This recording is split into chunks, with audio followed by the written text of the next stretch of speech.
love. It is the most powerful drug in existence. It makes us irrational.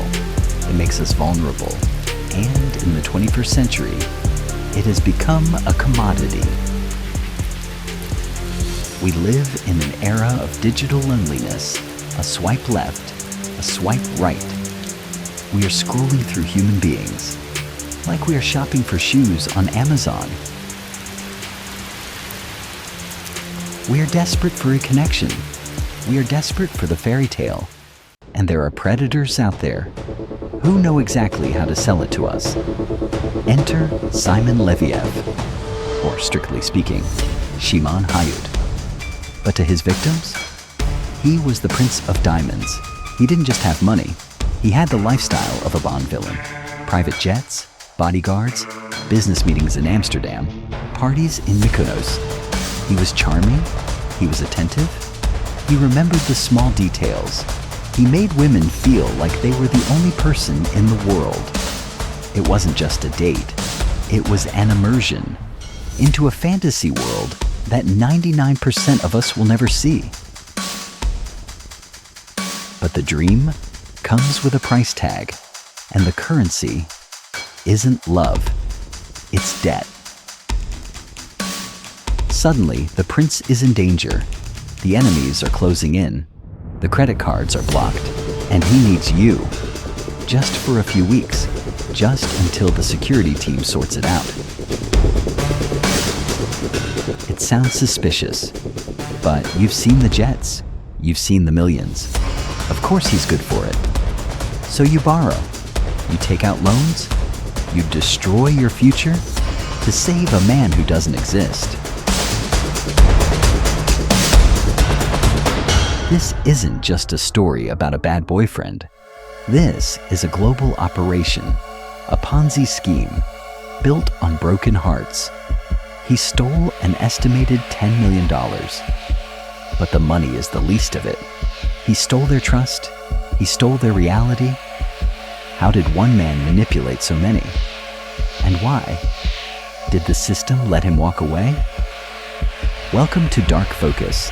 This is the psychological autopsy.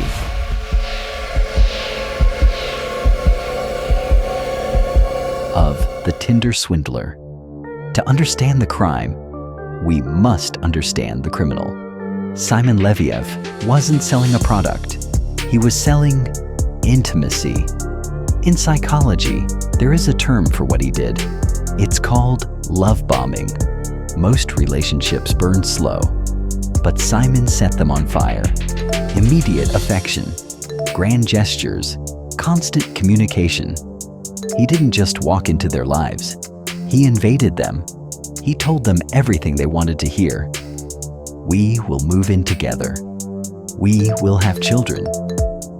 You are the mother of my dragons. It was intense, it was magical, and it was too fast.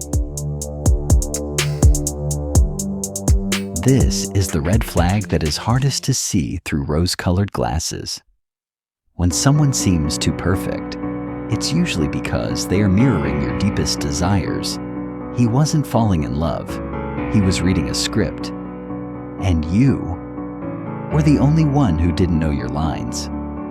But here is the genius of his operation. He wasn't just dating one woman. He was dating a network. He used Cecile's money to impress Pernilla. He used Pernilla's money to impress Ayleen. A Ponzi scheme of affection. Each victim was unknowingly funding the recruitment of the next one. He flew them on private jets paid for by other women. He bought them champagne with stolen credit cards. It was a perpetual motion machine of fraud. By the time the first emergency happened, the trap was already closed because he had already established two things: unlimited wealth and unconditional love. So when he asked for help, it didn't look like a scam. It looked like a test of loyalty. And that is how the trap snaps shut. Then comes the night. That changes everything. It usually starts with a photo. Peter, the bodyguard, bleeding, injured in an attack. The narrative shifts instantly. The fairy tale turns into an action movie. My enemies are here. They found us. Fear is a powerful motivator, but urgency is a blinding one. He doesn't give you time to think. He gives you time to panic. Here is the logical fallacy. Why does a billionaire need your money? His explanation was brilliant in its simplicity. I cannot use my cards. The enemies can track the transactions. I need to go underground. I need a clean name. Yours. It makes sense in the heat of the moment. You are not lending him money. You are part of the security team. You are saving his life. So you go to the bank. You lie to the tellers. You take out loans you can't afford. You max out credit cards you didn't know you had. He promises to pay you back tomorrow. He sends you wire transfer receipts, millions of dollars. But the money never arrives. It's the bank holiday. It's the security check. It's coming, baby, just trust me. And when you ask too many questions, the prince disappears and the monster emerges. He screams. He threatens. He guilt trips you. I am fighting for my life and you care about money? This is Gaslighting 101. He makes you feel guilty for being the victim of his crime. He keeps you hanging on by a thread of hope, because as long as you hope he will pay you back, you won't go to the police. But Simon made one fatal mistake. He underestimated his victims. He thought they were weak. He thought shame would keep them silent. He was wrong. Cecilie Fjellhøy contacted VG newspaper in Norway. Investigative journalists picked up the trail. They didn't just write a story. They launched a manhunt. Suddenly, the Prince of Diamonds was front-page news, and his face was everywhere. Enter Ayleen Charlotte, the long-term girlfriend. When she saw the article, she didn't panic. She got angry. And then, she got even. Simon was broke. He was desperate. He needed money to run.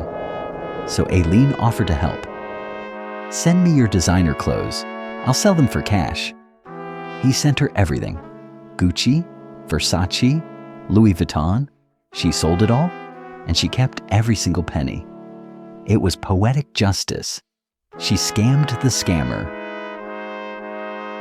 Without his credit cards, without his fake identity, the billionaire became a beggar.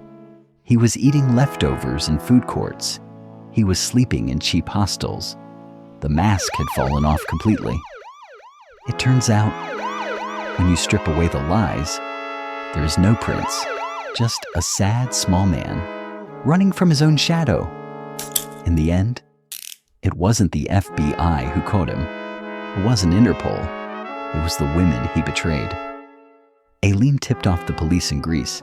He was arrested at the airport, using a fake passport. The game was over, or so we thought.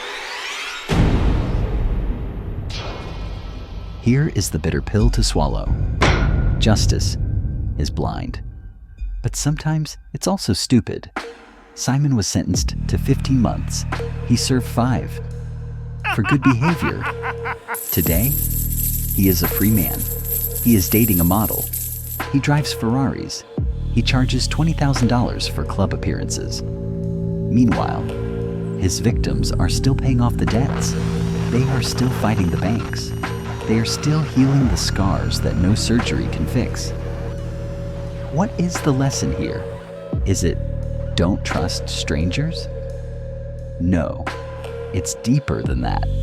The Tinder Swindler didn't hack their bank accounts. He hacked their humanity. He exploited the one thing we all share: loneliness, the desire to be special, the desire to live a movie script life. We are easily fooled, not because we are stupid, but because we want to believe, we want to be chosen.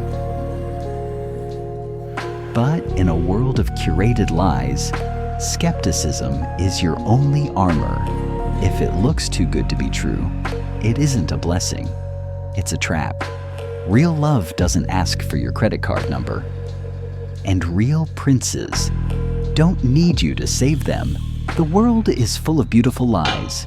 We are here to show you the ugly truth.